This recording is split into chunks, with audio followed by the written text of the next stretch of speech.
Hello friends, and welcome back to Shelley Skylines, BrizVegas. So glad you could make it. In today's episode, I wanted to take a quick look at some of the recent mods that have come out for Cities Skylines 2, and see how we can use them to bring a bit more realism to our little thriving metropolis.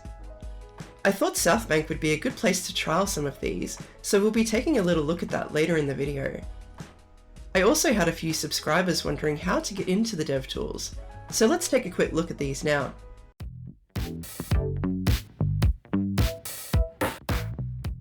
So the devtools are actually part of the base game with no extra installation required.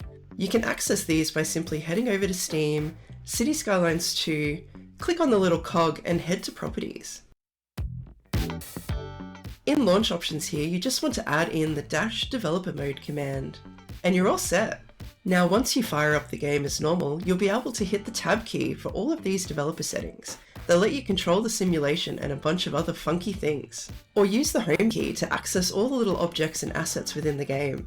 I find I've mostly been heading over to this home key option here, as the other options available in the broader developer mode are a little bit use at your own risk.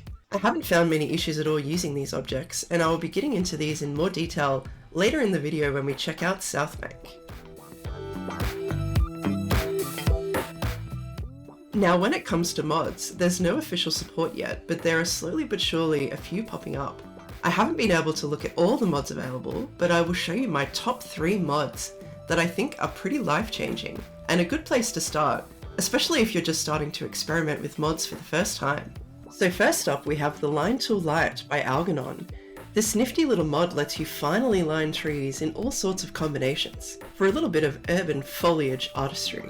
You can also use this in conjunction with those objects in the devtools to do a nice little row of whatever your little heart desires. An extremely useful tool that should hopefully become standard in the game at some stage. Next up we have Extended Road Upgrades by STApps, which enables a bunch more options in the road tools, including keys. If you love keys as much as I do, this should be quite an exciting little mod for you. I'll be demonstrating this in greater detail later in the video, and you'll be pleased to see just how much easier it is now to lay some sweet keys in your city. Finally, I wanted to talk about Anarchy mode. It does what it says on the tin. Complete Anarchy in the best possible way. Put a tree in the middle of a street? Why the hell not? Stack some objects on top of each other? You betcha. I'm sure I'm going to crash the game at some point with just how much I've been using Anarchy mode in various ways. However, so far so good. This mod is probably my most favourite of all, as this is the real secret sauce to getting some realistic little scenes going on in your city. I have recently started a new build over on my Twitch channel called Shelley Beach, and using this to create some beautiful little vignettes around the city, including this quaint little beach entrance, handcrafted by yours truly. Now to install these mods, it was actually quite simple. The easiest way I found was to simply download and install the Thunderstore app, search for the mods I want and click download. Some of them rely on dependent mods to function, but it will let you know this when you pick the mod and take care of all of that for you. Once you have them all installed, you can then launch the game by selecting the modded button here, and you're off and running. Let's check out some of these in action now. I haven't really spent much time focusing on this part of town to get it looking like the real current South Bank, and a key part of that would be Streets Beach. I was inspired by that Shelley Beach city over on Twitch, where I've been using things like sand surfaces and Anarchy mode to place some assets exactly where I want them to go, and it really creates a realistic beach scene.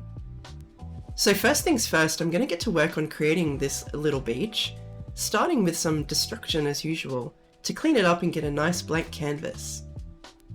After that, I'm going to use some terraforming to get some actual water in here, as well as putting down some lovely pedestrian paths using the key option in the road upgrade mod. And you know, it wouldn't be a Shelley Skylines BrizVegas episode without a little bit of history. So Streets Beach here was originally called Kodak Beach. This beach was built in 1991 as the Parklands were taking shape. More on how this came to be soon.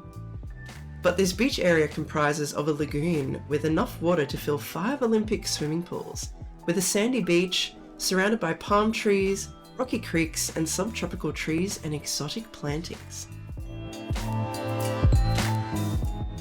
Now, I don't know if I actually had to create this little inlet that I'm about to do here, as there was already some water showing up, but I wanted to make sure it was as full as it could be, so I just created this little entryway here to let the water flow. And then just like magic, I sealed it up afterwards to create this nice little watering hole.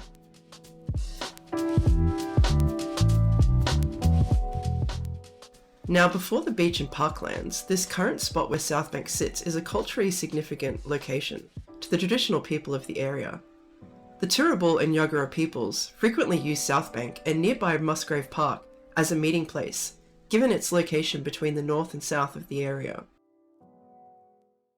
In the 1840s, it became a central focus point for early European settlement, and it was quickly established as a main business district of Brisbane.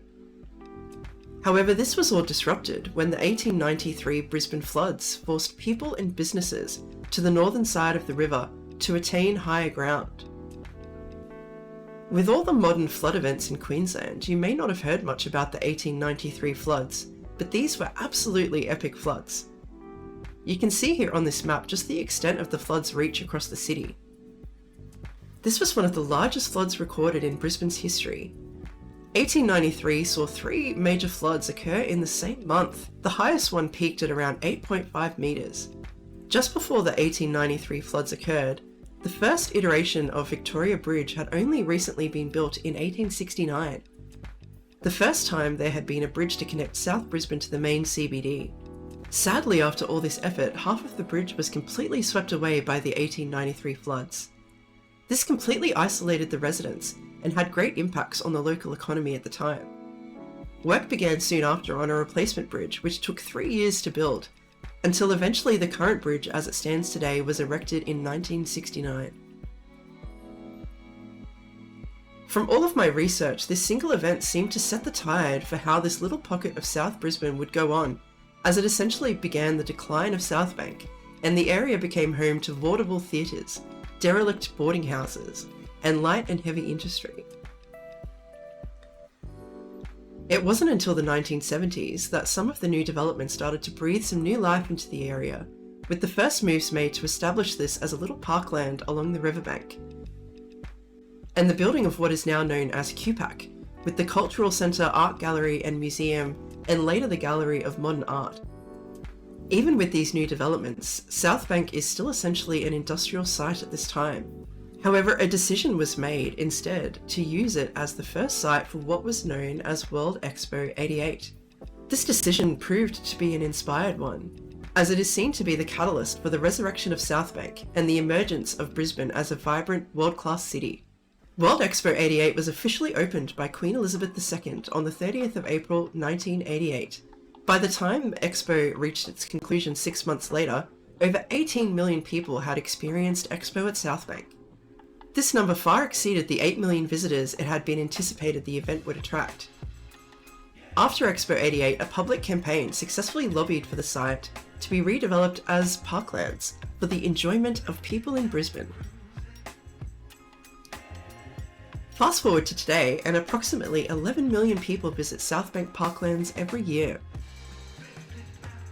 Now, while we've been time traveling, you may have noticed these key mods came in real handy to create this lovely pedestrian walkway that runs right along the river. I also used the tree line tool to create this lovely windy path of trees.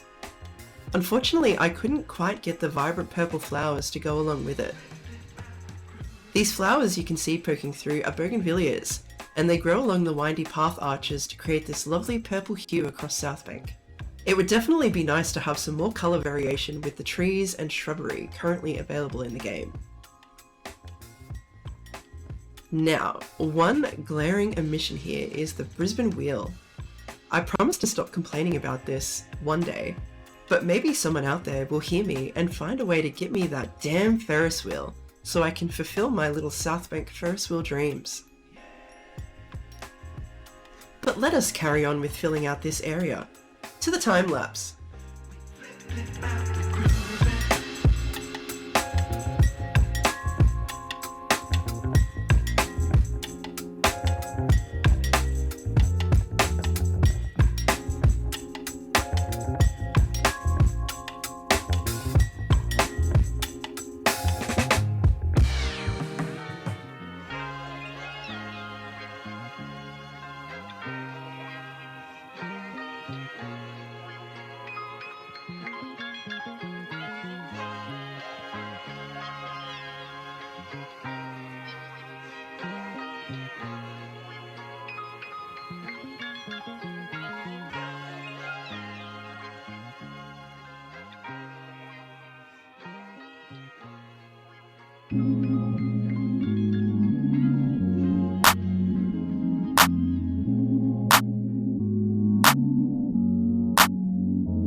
Now, just at the end here, I decided to use the Health Research Institute as my QPAC buildings. I thought they fit in quite well and at least give me the same vibe of these big buildings sitting here next to Victoria Bridge. So I'm pretty happy with how this turned out given what we have to work with. I think there's been a lot of negative talk about this game and how extensive it is or isn't, but as these little add-ons and mods and all the things start coming out, this is going to be a truly amazing game. So let me know what mods you're using down in the comments, and any you think I could benefit from that I may not have installed yet. For now, thanks again for watching, and I'll catch you in the next one. Okay, thanks, bye.